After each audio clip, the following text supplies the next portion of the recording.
Hello বন্ধুরা, good morning. তো আজকে আমার ডে 6। রোজকার মতো আজকেও আমি হাঁটতে বেরিয়ে গেছি।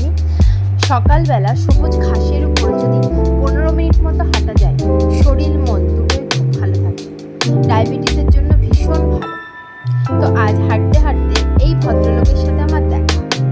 বাপরে বাপ, তার কি রূপ! যেমন রাগ তেমন তেজ, আর কি কিউট। আমাদেরও একটা ছিল, এখন আর নেই।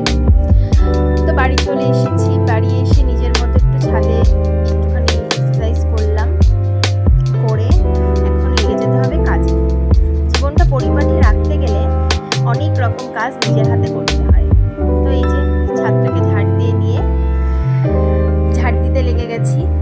জীবন সুন্দর করতে গেলে নিজের মতো করে নিজের কাজগুলোকে গুছিয়ে রাখতে হয়। আমার কোনো হেল্পিং হ্যান্ড নেই, আমি আমার প্রত্যেকটা কাজ নিজের হাতে নিজেই করি।